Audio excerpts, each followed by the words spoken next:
You won't believe what happened to the people of Hawkins after that day. Stick with us to find out. Let's get started. Hawkins, Indiana. The town that should have been dead by now still breathes. Barely, the morning mist rolled across the cracked streets, clinging to everything like ghostly frost. You could feel it in the air, heavy, electric, unnatural.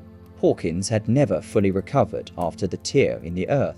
The Creel fault line still sat in the middle of town, like a scar the world refused to look at directly. And this is where our story begins. The camera would open on 11.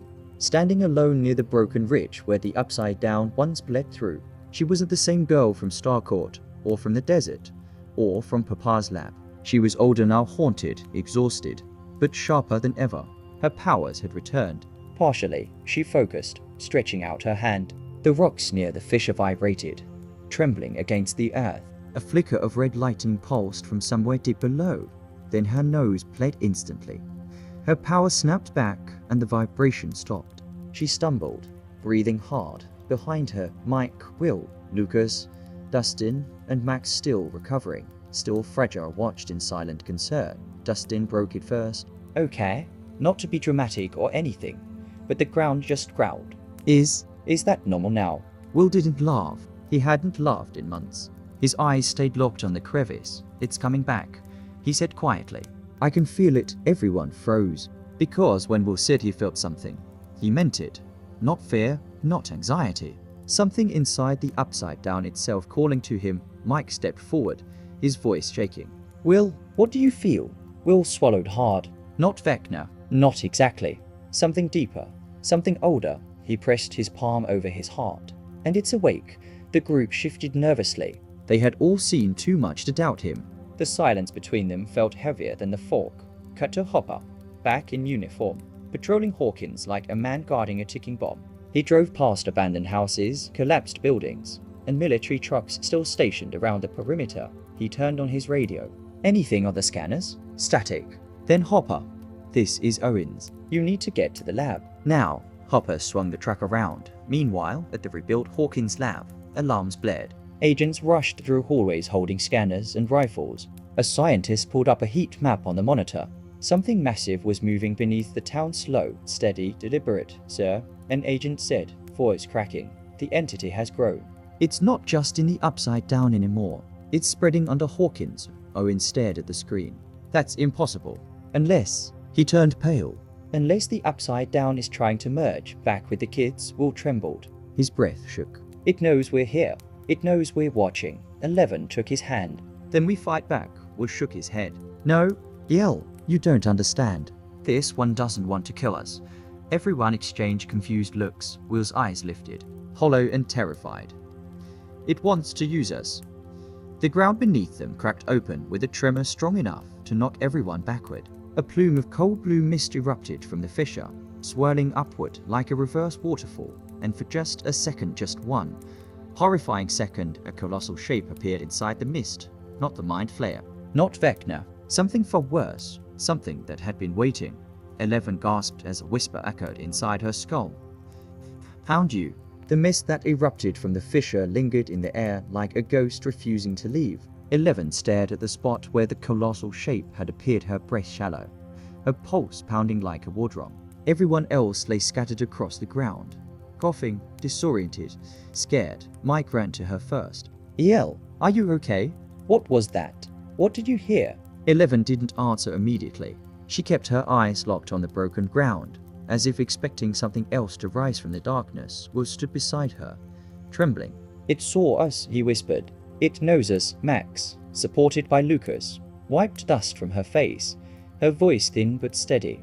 Okay, so, Giant Smoke Monster 3.0. Or are we upgrading now? Will shook his head slowly. No, this isn't like before. It's not using a hive mind this time. He placed a hand on the fissure. It's building one. A chill rolled through the group, cut to Hopper, skidding into the lab's underground loading bay. Owens met him with 2 security agents, each holding bioscanners that beeped erratically. Jim, Owens said, not even attempting to hide his panic. The upside down isn't leaking anymore. It's Hopper finished the thought. Expanding. Owens nodded grimly. Vertically, horizontally, through the soil, through the bedrock. Like roots, they hurried into a reinforced control room. A holographic 3D map displayed a glowing underground network beneath Hawkins' branching tunnels, spreading tendrils, pulsating nodes of energy. Hopper stared. That wasn't there a week ago.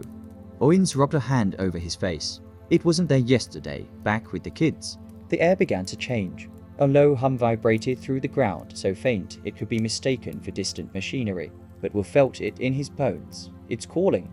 It's calling something else. Dustin, already in full analysis mode, pulled a small device from his backpack. I've been tracking electromagnetic spikes since last month. The weird thing, it's not just upside-down energy. It's something new, something stronger. Eleven's eyes narrowed. Vecna. Dustin shook his head. If this is Vecna, he's been eating steroids in the upside-down gym. Lucas shot him a look. Jude, not helping, but Will stepped forward. It's not Vecna. He's hurt. Weak. I can still sense him, but distant, like he's hiding. Mike turned to Will sharply. Hiding? From what? Will didn't answer at first. He closed his eyes, concentrating hard. His body tensed. His breathing hitched. Then he took a step back, terrified. Oh God, he whispered. It's not one creature. It's a whole ecosystem waking up. 11 felt her stomach drop. Then we stop it.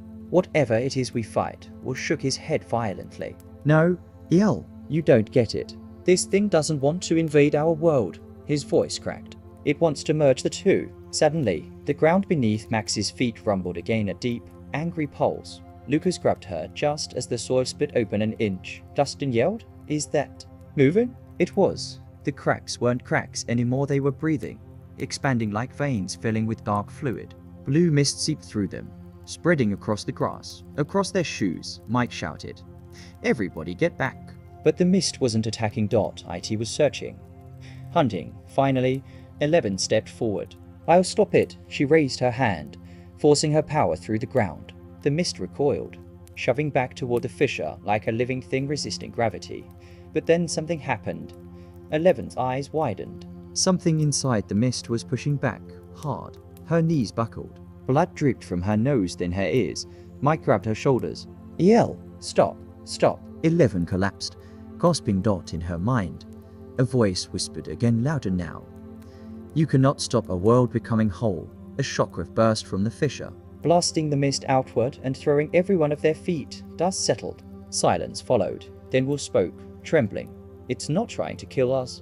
It's trying to absorb us."